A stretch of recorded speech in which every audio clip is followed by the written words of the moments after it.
The Adventures of Sherlock Holmes. A Scandal in Bohemia. Chapter 1. To Sherlock Holmes, she is always the woman. I have seldom heard him mention her under any other name. In his eyes, she eclipses and predominates the whole of her sex. It was not that he felt any emotion akin to love for Irene Adler.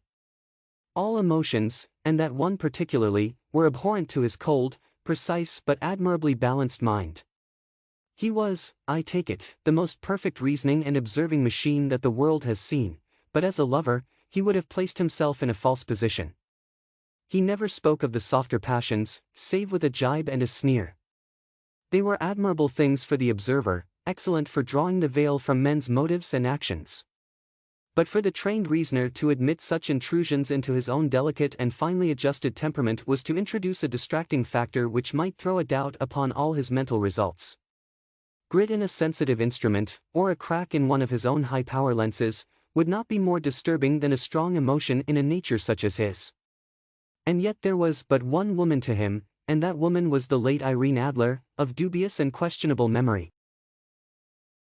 I had seen little of Holmes lately. My marriage had drifted us away from each other. My own complete happiness, and the home-centered interests which rise up around the man who first finds himself master of his own establishment, were sufficient to absorb all my attention, while Holmes, who loathed every form of society with his whole Bohemian soul, remained in our lodgings in Baker Street, buried among his old books, and alternating from week to week between cocaine and ambition, the drowsiness of the drug, and the fierce energy of his own keen nature. He was still, as ever, deeply attracted by the study of crime, and occupied his immense faculties and extraordinary powers of observation in following out those clues, and clearing up those mysteries which had been abandoned as hopeless by the official police. From time to time I heard some vague account of his doings, of his summons to Odessa in the case of the Trepoff murder, of his clearing up of the singular tragedy of the Atkinson brothers at Trincomalee, and finally of the mission which he had accomplished so delicately and successfully for the reigning family of Holland. Beyond these signs of his activity, however, which I merely shared with all the readers of the daily press, I knew little of my former friend and companion. One night, it was on the 20th of March, 1888, I was returning from a journey to a patient, for I had now returned to civil practice, when my way led me through Baker Street. As I passed the well-remembered door, which must always be associated in my mind with my wooing, and with the dark incidents of the study in scarlet, I was seized with a keen desire to see Holmes again, and to know how he was employing his extraordinary powers. His rooms were brilliantly lit, and, even as I looked up, I saw his tall, spare figure pass twice in a dark silhouette against the blind. He was pacing the room swiftly, eagerly, with his head sunk upon his chest and his hands clasped behind him. To me, who knew his every mood and habit, his attitude and manner told their own story. He was at work again. He had risen out of his drug-created dreams and was hot upon the scent of some new problem. I rang the bell and was shown up to the chamber which had formerly been in part my own. His manner was not effusive. It seldom was, but he was glad, I think, to see me. With hardly a word spoken, but with a kindly eye, he waved me to an armchair, threw across his case of cigars, and indicated a spirit case and a gasogene in the corner. Then he stood before the fire and looked me over in his singular introspective fashion. "Wedlock suits you," he remarked. "I think, Watson, that you have put on 7.5 pounds since I saw you." 7. I answered. "Indeed, I should have thought a little more." "Just a trifle more, I fancy, Watson." "And in practice again, I observe. You did not tell me that you intended to go into harness." "Then, how do you know?" "I see it, I deduce it." "How do I know that you have been getting yourself very wet lately, and that you have a most clumsy and careless servant girl?" "My dear Holmes," said I, "this is too much. You would certainly have been burned, had you lived a few centuries ago. It is true that I had a country walk on Thursday and came home in a dreadful mess, but as I have changed my clothes I can't imagine how you deduce it. As to Mary Jane, she is incorrigible, and my wife has given her notice, but there, again, I fail to see how you work it out." He chuckled to himself and rubbed his long, nervous hands together. "It is simplicity itself," said he. "My eyes tell me that on the inside of your left shoe, Just where the firelight strikes it, the leather is scored by 6 almost parallel cuts. Obviously, they have been caused by someone who has very carelessly scraped round the edges of the sole in order to remove crusted mud from it. Hence, you see, my double deduction that you had been out in vile weather, and that you had a particularly malignant boot-slitting specimen of the London slavey. As to your practice, if a gentleman walks into my rooms smelling of iodoform, with a black mark of nitrate of silver upon his right forefinger, and a bulge on the right side of his top hat to show where he has secreted his stethoscope, I must be dull, indeed, if I do not pronounce him to be an active member of the medical profession. I could not help laughing at the ease with which he explained his process of deduction.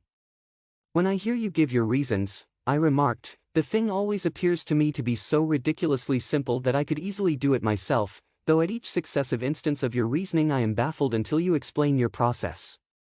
And yet I believe that my eyes are as good as yours. Quite so, he answered, lighting a cigarette, and throwing himself down into an armchair. You see, but you do not observe. The distinction is clear. For example, you have frequently seen the steps which lead up from the hall to this room. Frequently. How often? Well, some hundreds of times. Then how many are there? How many? I don't know. Quite so. You have not observed. And yet you have seen. That is just my point. Now, I know that there are 17 steps, because I have both seen and observed. By the way, since you are interested in these little problems, and since you are good enough to chronicle one or two of my trifling experiences, you may be interested in this. He threw over a sheet of thick, pink-tinted notepaper which had been lying open upon the table. It came by the last post, said he. Read it aloud. The note was undated, and without either signature or address. There will call upon you tonight, at 7:45, it said, a gentleman who desires to consult you upon a matter of the very deepest moment. Your recent services to one of the royal houses of Europe have shown that you are one who may safely be trusted with matters which are of an importance which can hardly be exaggerated. This account of you we have from all quarters received. Be in your chamber then at that hour, and do not take it amiss if your visitor wears a mask. This is indeed a mystery, I remarked. What do you imagine that it means? I have no data yet. It is a capital mistake to theorize before one has data. Insensibly one begins to twist facts to suit theories, instead of theories to suit facts. But the note itself. What do you deduce from it? I carefully examined the writing, and the paper upon which it was written. The man who wrote it was presumably well-to-do, I remarked, endeavoring to imitate my companion's processes. Such paper could not be bought under half a crown a packet. It is peculiarly strong and stiff. Peculiar, that is the very word, said Holmes. It is not an English paper at all. Hold it up to the light.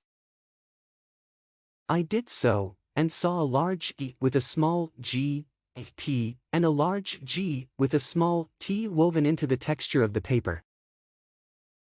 What do you make of that? Asked Holmes. The name of the maker, no doubt, or his monogram, rather. Not at all. The G, with the small t stands for Gesellschaft, which is the German for company. It is a customary contraction like our co, P, of course, stands for papier. Now for the e.g. Let us glance at our Continental Gazetteer. He took down a heavy brown volume from his shelves. Iglo, Eglinitz, here we are, Igria. It is in a German-speaking country, in Bohemia, not far from Carlsbad. Remarkable as being the scene of the death of Wallenstein, and for its numerous glass factories and paper mills. Ha, my boy, what do you make of that? His eyes sparkled, and he sent up a great blue triumphant cloud from his cigarette. The paper was made in Bohemia, I said. Precisely. And the man who wrote the note is a German. Do you note the peculiar construction of the sentence, this account of you we have from all quarters received? A Frenchman or Russian could not have written that. It is the German who is so uncourteous to his verbs. It only remains, therefore, to discover what is wanted by this German who writes upon Bohemian paper and prefers wearing a mask to showing his face. And here he comes, if I am not mistaken, to resolve all our doubts." As he spoke, there was the sharp sound of horses' hoofs and grating wheels against the curb, followed by a sharp pull at the bell. Holmes whistled. "A pair, by the sound," said he. "Yes," he continued, glancing out of the window. "A nice little brougham and a pair of beauties. 150 guineas apiece. There's money in this case, Watson, if there is nothing else." "I think that I had better go, Holmes." "Not a bit, Doctor. Stay where you are. I am lost without my Boswell. And this promises to be interesting. It would be a pity to miss it." "But your client?" "Never mind him. I may want your help, and so may he. Here he comes. Sit down in that armchair, Doctor, and give us your best attention." A slow and heavy step, which had been heard upon the stairs and in the passage, paused immediately outside the door. Then there was a loud and authoritative tap. "Come in," said Holmes. A man entered who could hardly have been less than 6 feet 6 inches in height, with the chest and limbs of a Hercules. His dress was rich with a richness which would, in England, be looked upon as akin to bad taste. Heavy bands of astrakhan were slashed across the sleeves and fronts of his double-breasted coat, while the deep blue cloak which was thrown over his shoulders was lined with flame-colored silk and secured at the neck with a brooch which consisted of a single flaming barrel. Boots which extended halfway up his calves, and which were trimmed at the tops with rich brown fur, completed the impression of barbaric opulence which was suggested by his whole appearance. He carried a broad-brimmed hat in his hand, while he wore across the upper part of his face, extending down past the cheekbones, a black visored mask, which he had apparently adjusted that very moment, for his hand was still raised to it as he entered. From the lower part of the face he appeared to be a man of strong character, with a thick, hanging lip, and a long, straight chin suggestive of resolution pushed to the length of obstinacy. "You had my note?" he asked with a deep harsh voice and a strongly marked German accent. "I told you that I would call." He looked from one to the other of us, as if uncertain which to address. "Pray take a seat," said Holmes. "This is my friend and colleague, Dr. Watson, who is occasionally good enough to help me in my cases. Whom have I the honor to address?" "You may address me as the Count von Kram, a Bohemian nobleman. I understand that this gentleman, your friend, is a man of honor and discretion, whom I may trust with a matter of the most extreme importance. If not, I should much prefer to communicate with you alone." I rose to go, but Holmes caught me by the wrist and pushed me back into my chair. "It is both, or none," said he. "You may say before this gentleman anything which you may say to me." The Count shrugged his broad shoulders. "Then I must begin," said he, "by binding you both to absolute secrecy for 2 years. At the end of that time the matter will be of no importance. At present it is not too much to say that it is of such weight it may have an influence upon European history." "I promise," said Holmes. "And I." "You will excuse this mask," continued our strange visitor. "The august person who employs me wishes his agent to be unknown to you, and I may confess at once that the title by which I have just called myself is not exactly my own." "I was aware of it," said Holmes dryly. "The circumstances are of great delicacy, and every precaution has to be taken to quench what might grow to be an immense scandal and seriously compromise one of the reigning families of Europe. To speak plainly, the matter implicates the great house of Ormstein, hereditary kings of Bohemia." "I was also aware of that," murmured Holmes, settling himself down in his armchair and closing his eyes. Our visitor glanced with some apparent surprise at the languid, lounging figure of the man who had been no doubt depicted to him as the most incisive reasoner and most energetic agent in Europe. Holmes slowly reopened his eyes and looked impatiently at his gigantic client. "If your Majesty would condescend to state your case," he remarked, "I should be better able to advise you." The man sprang from his chair and paced up and down the room in uncontrollable agitation.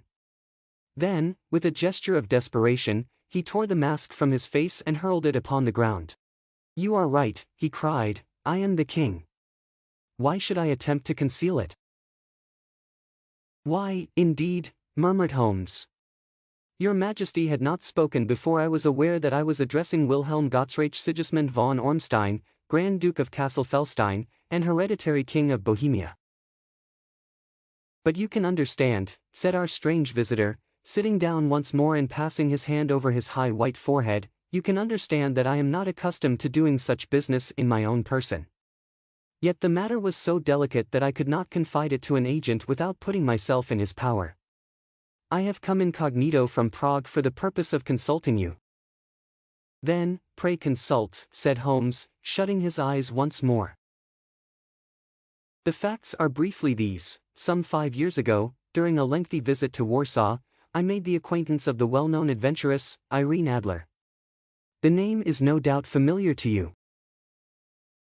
"Kindly look her up in my index, Doctor," murmured Holmes without opening his eyes. For many years he had adopted a system of docketing all paragraphs concerning men and things, so that it was difficult to name a subject or a person on which he could not at once furnish information.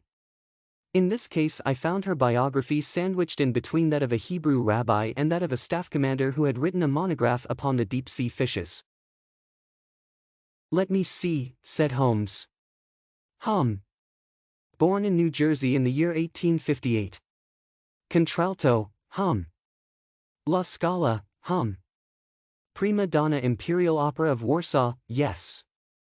Retired from operatic stage, Living in London, quite so. Your Majesty, as I understand, became entangled with this young person, wrote her some compromising letters, and is now desirous of getting those letters back." "Precisely so. But how? Was there a secret marriage?" "None." "No legal papers or certificates?" "None." "Then I fail to follow your Majesty. If this young person should produce her letters for blackmailing or other purposes, how is she to prove their authenticity?" "There is the writing." "Pooh. Forgery." "My private notepaper." "Stolen." "My own seal." "Imitated." "My photograph." "Bought." "We were both in the photograph." "Oh, dear. That is very bad. Your Majesty has indeed committed an indiscretion." "I was mad, insane." "You have compromised yourself seriously." "I was only Crown Prince then. I was young. I am but 30 now." "It must be recovered." "We have tried and failed." "Your Majesty must pay. It must be bought." "She will not sell." "Stolen, then." 5 attempts have been made. Twice burglars in my pay ransacked her house. Once we diverted her luggage when she traveled. Twice she has been waylaid. There has been no result. "No sign of it?" "Absolutely none." Holmes laughed. "It is quite a pretty little problem," said he. "But a very serious one to me," returned the king reproachfully. "Very, indeed. And what does she propose to do with the photograph?" "To ruin me." "But how?" "I am about to be married." "So I have heard." "To Clotilde Lothman von Saxman-Ingen, second daughter of the King of Scandinavia. You may know the strict principles of her family. She is herself the very soul of delicacy. A shadow of a doubt as to my conduct would bring the matter to an end." "And Irene Adler threatens to send them the photograph. And she will do it. I know that she will do it. You do not know her, but she has a soul of steel. She has the face of the most beautiful of women, and the mind of the most resolute of men. Rather than I should marry another woman, there are no lengths to which she would not go, none. You are sure that she has not sent it yet? I am sure. And why? Because she has said that she would send it on the day when the betrothal was publicly proclaimed. That will be next Monday. Oh, then we have 3 days yet, said Holmes with a yawn. That is very fortunate, as I have 1 or 2 matters of importance to look into just at present. Your Majesty will, of course, stay in London for the present?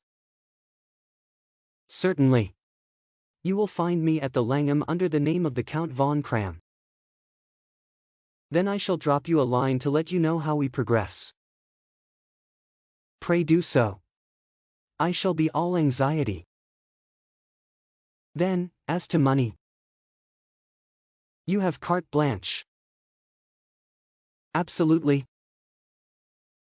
I tell you that I would give one of the provinces of my kingdom to have that photograph. And for present expenses? The king took a heavy chamois leather bag from under his cloak and laid it on the table. There are £300 in gold and 700 in notes, he said. Holmes scribbled a receipt upon a sheet of his notebook and handed it to him. And Mademoiselle's address? He asked. Is Bryony Lodge, Serpentine Avenue, St. John's Wood. Holmes took a note of it. One other question, said he. Was the photograph a cabinet? It was. Then, good night, Your Majesty, and I trust that we shall soon have some good news for you. And good night, Watson, he added, as the wheels of the royal brougham rolled down the street. If you will be good enough to call tomorrow afternoon at 3 o'clock, I should like to chat this little matter over with you.